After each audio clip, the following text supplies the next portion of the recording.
There's been quite a few really amazing companies I think anybody would kind of clamor to get into that have reached out to me that when I stopped and I did some research, I was just like, nah. Yeah. I feel like it's a perfect opportunity for us to be teachers, to teach people, hey, be cool, be normal. Like, just because I have a new hairdo doesn't mean like it's something like crazy going on. Obviously, work is important. I need to pay my bills. I think the only way that you really can is to call it out. It needs to be called out. Who says tech can't be human?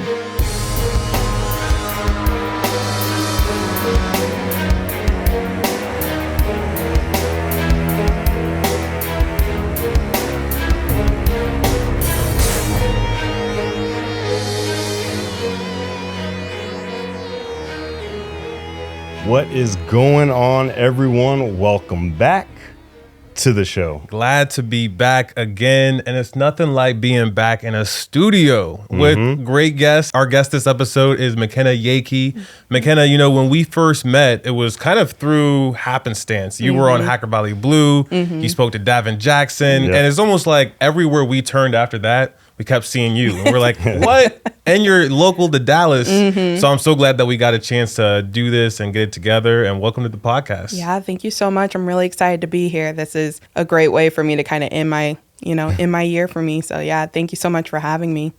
Absolutely. I mean, you are a technician at heart. We love the fact that you're on our Discord hanging out. We're talking about video games and all that good stuff. But unfortunately, in the world that we're living in today, there's been a lot of changes, especially for people and their employment. And I do know recently something happened in your life that really kind of changed everything and turned it upside down. Could you tell us a little bit about that experience? Yeah, absolutely. So about a week or two ago, I was kind of unexpectedly laid off from my company.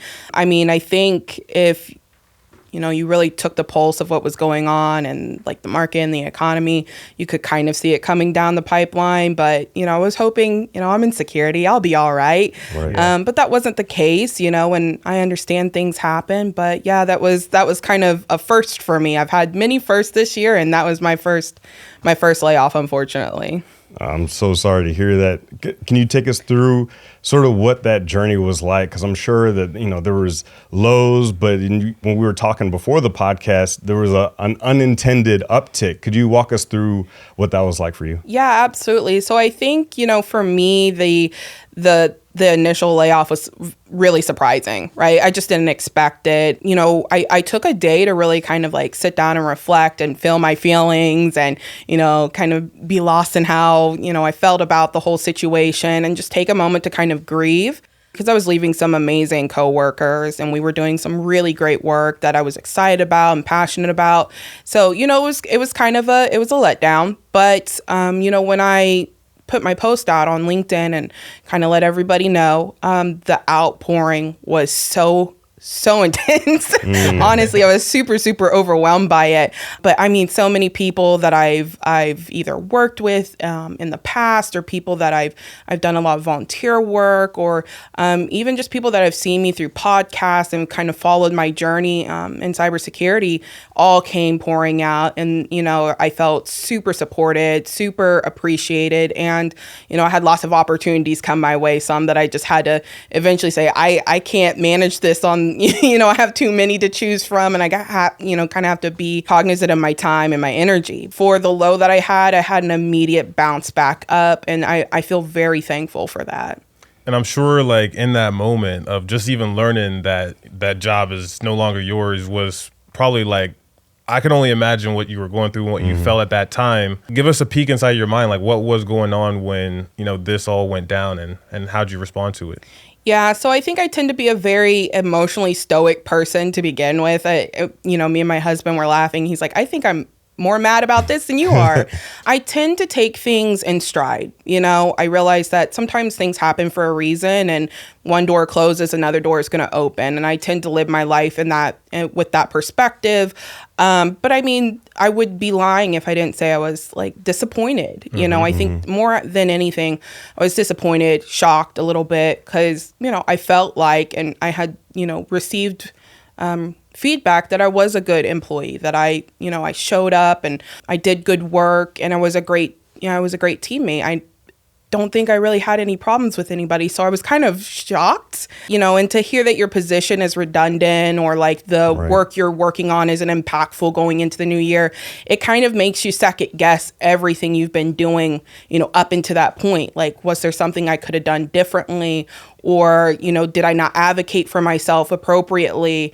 Or, did people not really see my value, and what had I done? So I think at first I kind of took it as like something I might have done. And I reached out and I asked those questions, and I was told, it's just your position is redundant. And, that was hard to hear. But again, I tend to take things in stride, and I kind of, pouted for a little bit, and I said, I think I'm just going to go hide under my blanket and play some video games for a little bit and get my spirit back. So, yeah. I mean, that was kind of like, that was that day for me. It was just, wow. And just kind of like telling family what was going on. And because it's hard around the holidays, it's just like, is everything going to be okay? Right. So. Yeah. One thing that honestly concerns me is that it's a good thing you're a bit emotionally stoic, right? A little tough, right? You're like, what happens. But then also you had this outpour from the community. But I'm sure there are a lot of people out there that got laid off that didn't get that, that aren't emotionally stoic. And so a lot of times they don't even feel like they're necessarily a part of cybersecurity anymore. They're like, is this even for me? What would you have to say to the folks out there that are feeling like that after a layoff? I think that is a very natural feeling to have, especially with just kind of the culture of cybersecurity. I think it's very easy to feel imposter syndrome and feel like maybe I don't belong. I tend to try to remind people that you are here because you want to be here, and that is valid. You do not need anybody else telling you that you belong here. If you feel you belong here, you belong here. Yep. And that's something I had to learn because I had a ton of, imposter syndrome starting out. And there was even points during my, my job during that year and a half that I was there that I felt like, is cybersecurity even for me? Am I even doing a good enough job? Am I even technical enough for this job? And I was really lucky to have a community to tell me, you belong here if you want to be here. That's all that matters. Do you care about the work that you're doing? Do you have passion for it? Do you see value in the work that you're doing? Then you belong here, and if somebody doesn't see that, that's their problem, not yours. Yeah. So I think that people just have to kind of remember that during these really difficult times, that you belong wherever you say you belong. So. How are you feeling? Do you feel a sense of belonging in cybersecurity? Oh, 100%. I think even with the layoff, I still feel like I belong here, and I still have intrinsic value that I can provide to the community.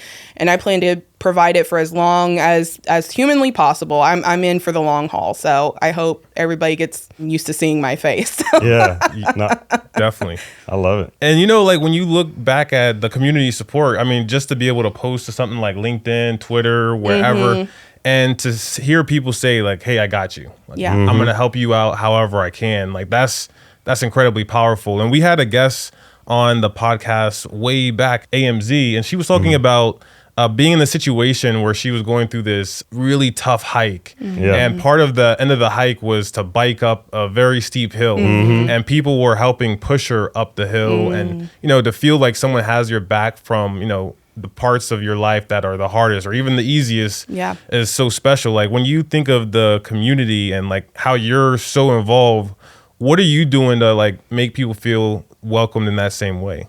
Oh my goodness. So I think I've been told that I have like a mama bear vibe with those that I like come into their lives and I support their, whatever they're trying to do, their journey.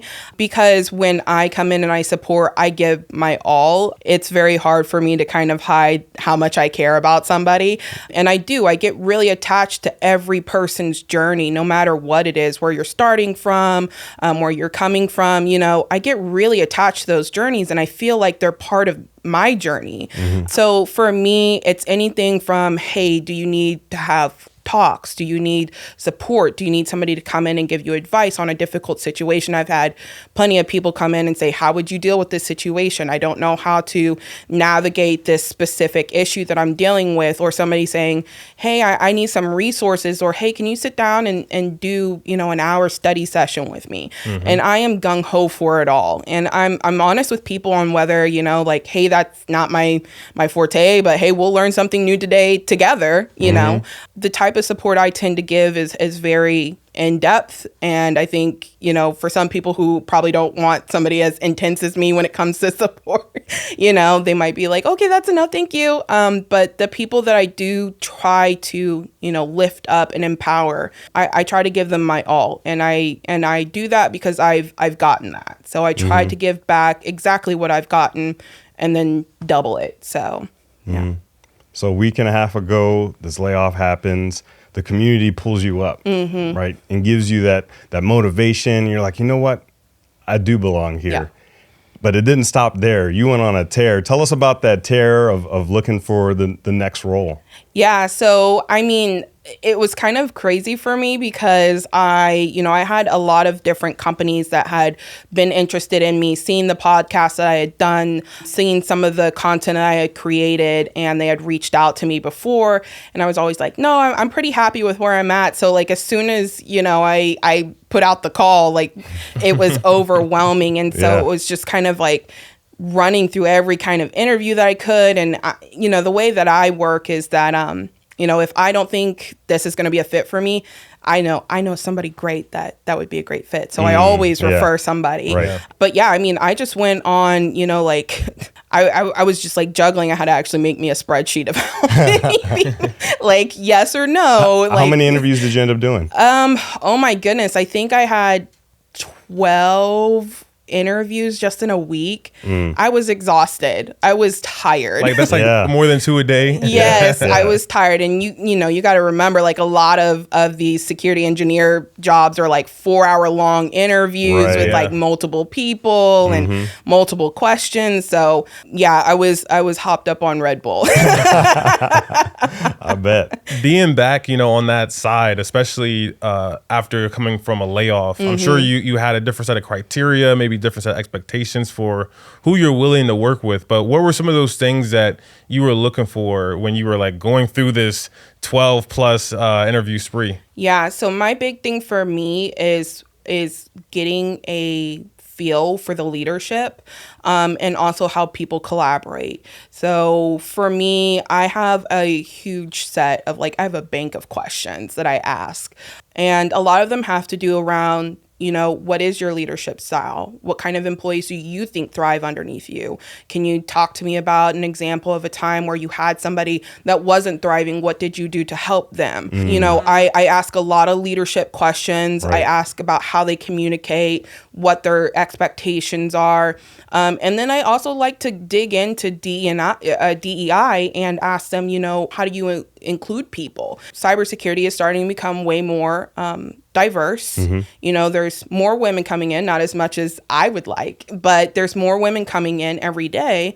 And it's really important because a lot of these teams no longer look the same. Right. It's not mostly white men anymore. You have, women of color, you have transgender, you have, people who identify from a lot of different identities. And it's really important to see how leadership is training themselves on how to deal with those different backgrounds and how effective their leadership is in dealing with that. So those were some really heavy questions that I asked. Not everybody really passed my, I was like, I think you're great, but I don't think this is the fit for me. Yeah. Because it is important. And I think it's becoming more and more important and inclusivity needs to be talked about more, especially when doing interviews because it's important. It really is. We spend a lot of time at our jobs. We give a lot of our energy and time to these companies. The least they can do is be good leaders and care about the impact that they have on our lives and the impact they have on our careers. Yeah. So, yeah. I think a lot of times leaders don't realize that. You can ruin someone's day just by not being empathetic or overlooking them or just not seeing them in general. And that's one thing that I think is great about the work that you do is you don't only do a great job in cybersecurity, but you also invest in women resource groups, like either within your organization or even outside of. When you pull all these women together, like what is the current temperature of the environment? Are we getting better about being sure that people are included, not only women, but also minorities and underrepresented folks? Do you think, is there a feeling that things are getting better, or is there still a lot of work to go? There's still a lot of work that needs to be done. I think there are some amazing leaders and teams out there that are just absolutely killing it, and they should be the benchmark, in my opinion. They should be baseline. It's still really kind of rough out there. You know, as I'm pulling women together and we're talking about these things, I mean, even at, at previous companies, a lot of them just felt kind of shut down. They felt dismissed. They felt like there was a lot of unconscious bias that was happening, even in one-on-ones that kept them from, being promoted, just didn't feel supported enough that they just left. They just left cybersecurity altogether. And that to me that's unacceptable. Sad. So I think there's a lot of room to grow, and no shame to any of these leaders. I think they're doing the best with what they currently have. But right now where we're at, that's not good enough, and that's okay. We need to have that conversation. There needs to be openness and transparency about where we can improve. I think being a leader and a worker right now is really different because we work remote a lot of the times, and you're getting to know people that you've never seen in person, and you're meeting them at their house, and maybe some of the things that they do at home are a lot different than what they would do in the workplace. But I also think with how we work and the leaders that we have, it defines us. In some ways, work in my life was the definition of who I was as a person. I would use work as a metric, the success I had or lack thereof as a metric to define how I felt as a person.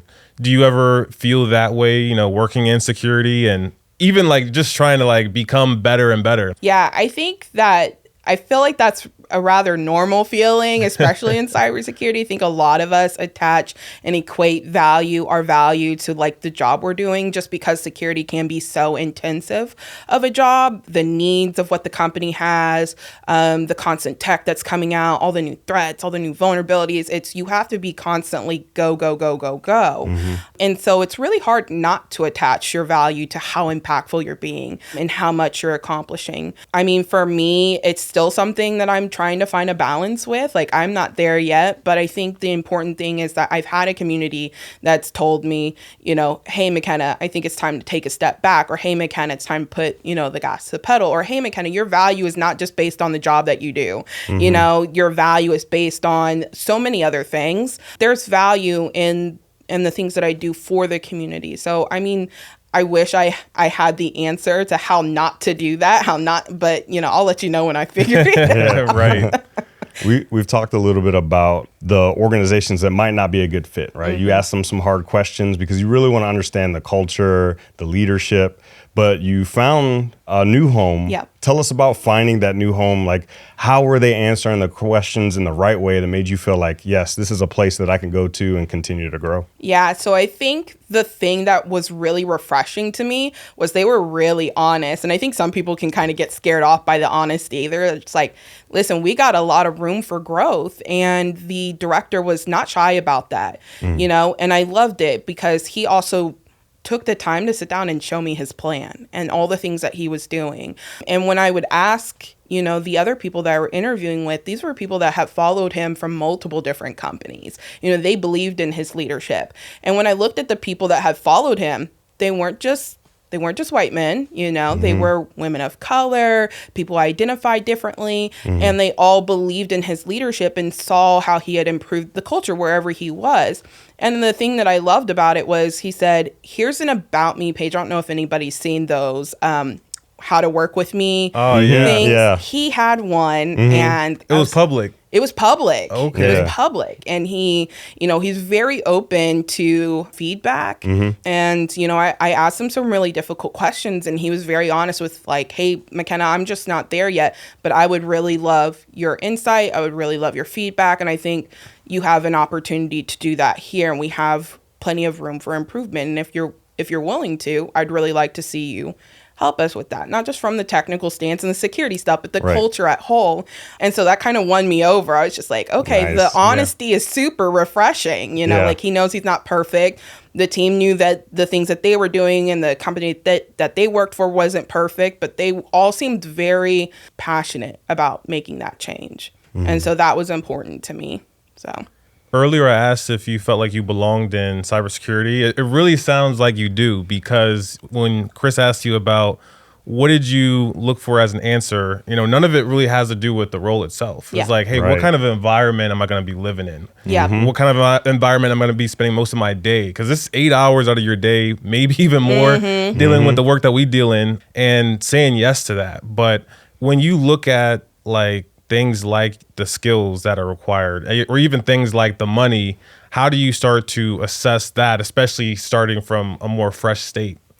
Yeah, so that I think that's kind of the hard balancing act, right? Is because you might find a really great position that maybe culture-wise is a great fit, but maybe the work's not there, or maybe the pay is not there. And so for me, I really try to take a step back and take a more holistic point of view about my career, because I'm not just looking at, the next year. I'm looking at the next 3, 5, 10 years down the line. That's important to me. So I have to sit back and go, okay, McKenna, what is going to be the most impactful thing in your life right now? And how is your job going to, either get in the way of that? How is it going to support that? What are the things you want in the next couple of years? And how does, this current job, this company, how does that kind of fall into that? So I try to take a more holistic approach. And I feel like I've been able to kind of find a balance. But I also, another big thing is I do a ton of research on these companies. Yeah. There's been quite a few really amazing companies I think anybody would kind of clamor to get into that have reached out to me, that when I stopped and I did some research, I was just like, Nah. Even the prestige is not enough for me. Right. Because there are a lot of other things that I want to do with my life outside of work that I also need this to fit in there. And do I feel like this leadership can help me get to the next level in my career? So, but I think that's also kind of a privileged stance I get to have, because I'm in a point in my career where I can kind of do that. And I know that's not something that everybody has the opportunity to, but I would say for those that do, to try to take a more holistic approach and look at it for more than just like, is the work cool right now? Right. Or is the money really, really good right now? You have to think about what's going to be important in the next couple of years, and that forward thinking and that forward planning, I think, is kind of tough. So if you can kind of work that muscle and learn, I think you will find that you fall into better companies, better positions, better opportunities more often than not. Right. Yeah. How many days was it between being laid off and then starting your new role? Like 5 days, I think. 5 days. Yeah, like 5 days. Like even after I had decided to accept that role, I still had interviews. Wow. And I was like, well, I'm going to be polite and still finish these interviews. But I was still like, I think I found my home. That is I didn't want to incredible. waste people's time, but I was also like, I think I found my home, and I try to be upfront with them. But a lot of them were just like, well, come do the interview and maybe we can convince you to say no to the other job. So That's a good place to be in. it's a wonderful right? place to be in. Talking yeah. to all those companies, being able to find your new role. Yeah. Because I'm sure there's a lot of people that have gone through a layoff and it went way longer than they anticipated. Absolutely. Yeah. What would you say is some of the tidbits do you think people could use to speed up that time between being laid off and finding that next home? I think the important thing is networking, and I think this is kind of like a really reused answer, but I cannot stress the importance of networking, and networking could be being part of communities. I think sometimes people think networking is going to an event and being, dressed up and giving a business card and being like, hi, my name is so. It doesn't have to be that way. Right. Sometimes networking is joining a Discord server and talking about video games, or helping to set up a training program at a volunteer group or something like that. And people are more likely to want to help and support those that they know. Unfortunately, that's the case. So like if you're kind of coming in and you don't know anybody, my first thing is to say is like, go out and talk to everybody. I know that can be difficult if you're an introvert, kind of like me. It's very scary. It's incredibly scary, but I think people see the effort and they want to support that effort. So, I've helped other people that have been laid off try to find that new home. And it does take some time. And, the first thing that I have them do is like, I need you to find at least 5 people that are doing the job that you want to do next. And I need you to reach out to them. I need you to let them know and be honest, hey, I'm looking for something, but I also want to connect. Right. That has been really helpful for those individuals. So my big thing is like, you got to get out there and talk to people. I mean, most of the time the jobs are, what we call like a, shadow job market or whatever. Right. And it really is about you getting out there and talking to people. Like you got to put yourself out there. Right. I wanted to ask you about being a minority woman in cybersecurity. I feel like a lot of the times when we have people on the podcast and hear stories, whether it's in conferences or other public events, we hear it from a very general perspective of like, this is the woman's experience or the minority woman's experience. But I would love to hear you as a person. What's been your experience as a minority woman working in cybersecurity? Yeah, so I'll speak just from being a Black woman in cybersecurity because that is the one that I understand and know the best. Yeah. There have been highs and lows. It's kind of muddled somewhere in between.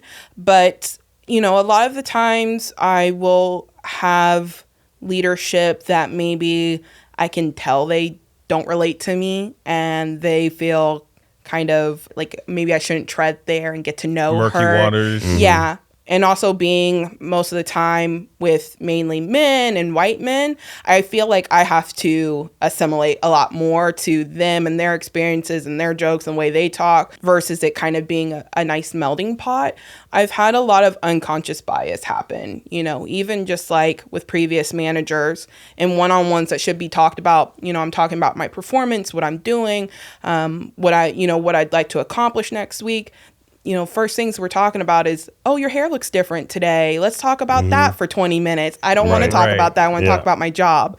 I think a lot of the times there's stereotypes that get brought into the conversation that I don't even think that they see. And I also think that being just in general a woman, I've been handed off a lot of the busy work or the work that is not technical. Like none of the technical guys want to do this, and thus that makes it hard for me to prove myself and prove that the work that I do is valuable. If you're giving me the job no one wants to do because I'm the woman, that kills my passion, that kills my drive. I don't want to come to work if the only thing I'm supposed to do is be doing comms that should be for a technical writer or even our internal communications team. Like I want to do the technical work. Yeah. That's kind of been the difficult part of, I always have to be the bright and shiny one. Anytime that somebody tells me, hey, lean in a little bit, and I do, it's, oh, she's being bossy today. Oh, wow, she's being aggressive today. And that's not a stigma that you want to hold. And that's not even an isolated incident. I've heard this story 100,000 times. So how does someone navigate a scenario like that? Oh, you need to lean in, but now you're being bossy. How does someone calibrate that? I think the only way that you really can is to call it out. It needs to be called out. Am I going to get pushback? Probably. But I have to be confident enough to push back and say, no, I'm not being bossy. I'm giving my opinion, which is what you would expect me to do in my job. Right. You asked me to come in here and do this job. This is what I am doing. If no one else on my team feels like, I can understand if maybe my tone ain't correct or maybe I'm throwing an attitude. Fine, call me out on that. Sure. But bossy, that should never be. Right. That word should be completely thrown out.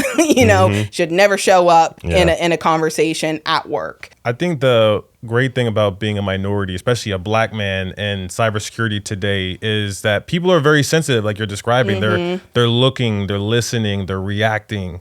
And I feel like it's a perfect opportunity for us to be teachers, to teach people, hey, this is, be cool, be normal. Like just because I have a new hairdo doesn't mean like it's something like crazy going on. But, what have been some of the ways that you've, helped educate people and kind of build more of a community at work to where you're not like the other person, the non-conforming or non-representative person on the team? Yeah, so I think I always try to start from the perspective of, it's not malicious. I hope it's not malicious. I tend to try to take a very positive perspective. Like, I don't think it's coming from maliciousness. I think it's just not being educated about the subject. And I do try to interject, like, oh, well, this is pretty normal. And, me getting my hair done is pretty normal. I do my hair. Let me kind of explain what that process looks like. Because, I've had managers that, maybe adopted children of, they're Black children. They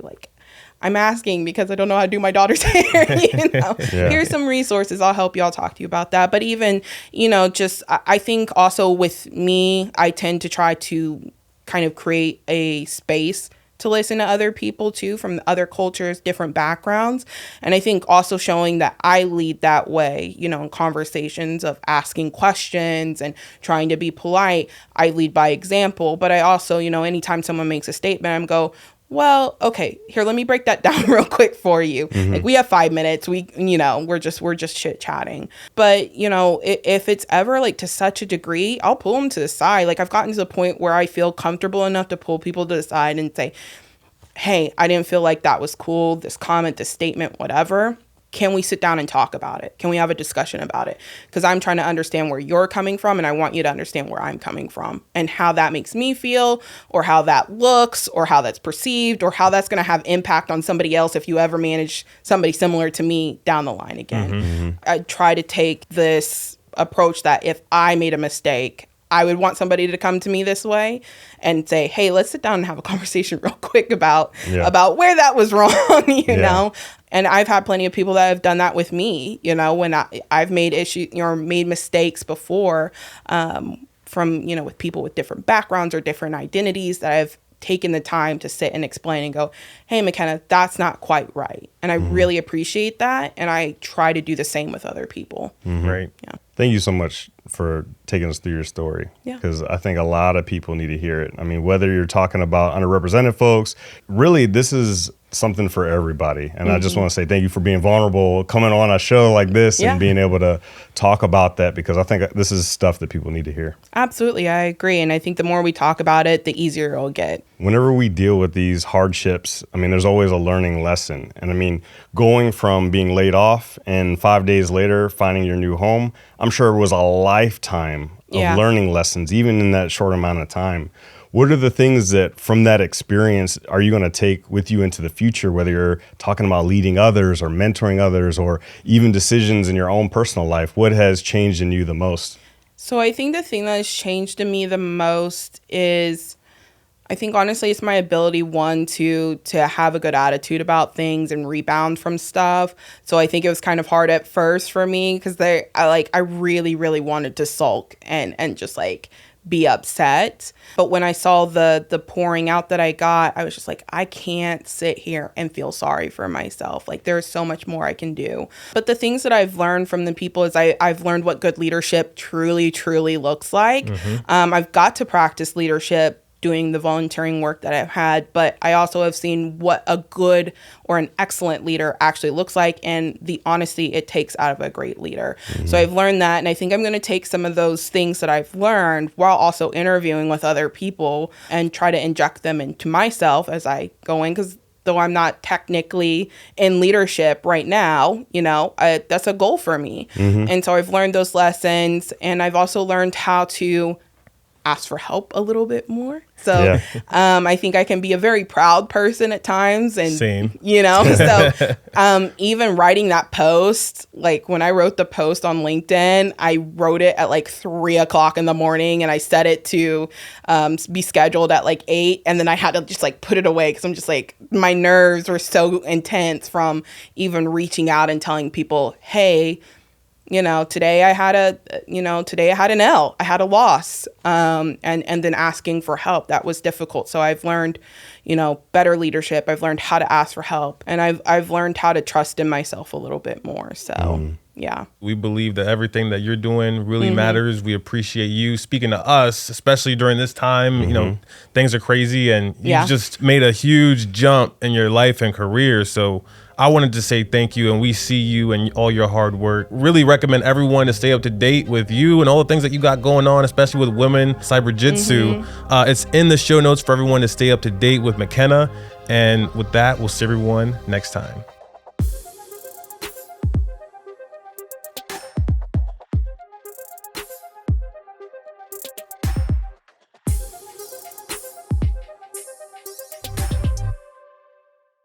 Creating high value, consistent content is easy. I couldn't even keep a straight face on that one. Creating content is difficult. Trust me, I know. I've created podcasts and internet TV series, and I've learned that creating content on an island makes it even harder. So we created a Hacker Valley Patreon page that has a few tiers. Ron and I have spent a lot of time creating different masterminds for different groups, and we thought it was time to create one for the creatives out there. In order to learn more and sign up for this incredible opportunity, go to patreon.com/Hacker Valley Studio, and we cannot wait to get started and create some magic together.